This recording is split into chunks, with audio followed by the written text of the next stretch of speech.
Imagine waking up in the morning and already feeling tired. Your phone is next to you. Your tasks are waiting. Maybe you even have plans that seemed important not long ago. But you do not want to get up. You do not want to work. You do not want to talk to anyone. Somehow, you do not even feel like resting. You just lie there and think, what is wrong with me? Why can everyone else pull themselves together, but I cannot? Maybe I am just lazy. But what if this has nothing to do with laziness? What if your lack of desire is not a weakness, but a message your brain is trying to send you? And here is the strange part. Sometimes, the harder you force yourself to want something, the less desire you have left. To understand why, imagine your brain as a capybara responsible for managing your energy. It has a small internal battery. Every decision uses some of that charge. Replying to a message costs 1%. Doing difficult work costs another 10. Holding back your irritation takes 5 more. Worrying about the future all night takes 20%, even though from the outside it looks like you did nothing. Then morning comes. You look at your list of tasks. Your inner capybara looks at the battery. 3% remaining. You say, I need to pull myself together right now. And the capybara replies, today we are not even opening the curtains. From the outside, this looks like laziness. But your brain may simply be trying to save the little energy you have left, especially if you have been living under pressure for a long time. Stress works in a strange way. At first, it can make you more active. You solve problems quickly. You keep everything under control. You complete dozens of tasks. It may even seem like you are handling everything perfectly. But the body cannot live in emergency mode forever. At some point, it stops saying, run, and starts saying, freeze, do not touch anything. It is safer this way. That is why a lack of motivation sometimes appears not after doing nothing, but after spending too long forcing yourself to stay strong. There is another reason. The brain loves quick rewards. Opening a short video is easy.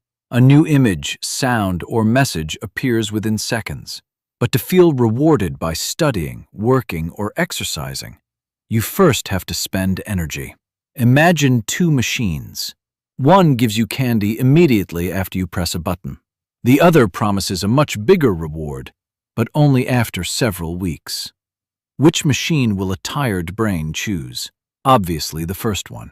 That is why you can scroll through your phone for hours and still feel unable to wash 1 cup. It is not because washing the cup is harder than using your phone. Your phone constantly promises a tiny reward right now. The cup only promises to become a clean cup. But there is another trap. When there are too many tasks, your brain stops seeing individual steps. It sees one enormous dark mountain. Not open the document, but finish the entire project. Not put on your shoes, but completely change your life and become a fit person. Not reply to one message, but fix all of your relationships. Your inner capybara looks at this mountain, slowly lies down on the floor, and pretends to be furniture. Because the brain dislikes starting a task when it cannot clearly see the end. So what can you do? Stop waiting for motivation. That sounds strange, but motivation often comes after you begin, not before. You do not have to feel like exercising. You can simply put on your workout clothes.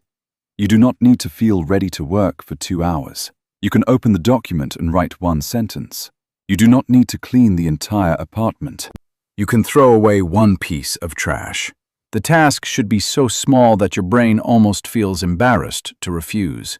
It is also important to give yourself real breaks, not lying down while scrolling through your phone and receiving hundreds of new signals, but spending at least a few minutes without information. Go for a walk, look out of the window, eat without rushing. Sometimes we call something rest when the body is lying down, but the brain is still working at full speed. But it is important to be honest here. When you have not wanted to do anything for a long time, when you have lost interest in things you used to enjoy, when you constantly have no energy, your sleep has changed, or normal daily tasks have become difficult, this is not a reason to blame yourself. It may be worth discussing this state with a mental health professional. And now comes the unexpected part. Maybe you do not want anything because you have lost your motivation. Or maybe you have spent too long wanting what other people expected you to want. The right career, the right body, the right lifestyle, the right version of yourself. And one day, your brain simply stopped giving energy to goals that no longer felt meaningful. So the question is not always, how can I force myself to start doing things again? Sometimes the better question is, do I actually want this? Or am I simply afraid of disappointing other people? Because laziness says, I do not want to make an effort. Exhaustion says, I cannot do this anymore. And a loss of meaning says, I do not understand why I am doing this. These are three completely different problems. So before you blame yourself again, pause. Maybe your inner capybara is not sabotaging your life. Maybe it is simply laying down across the road so that you finally notice you are moving in the wrong direction.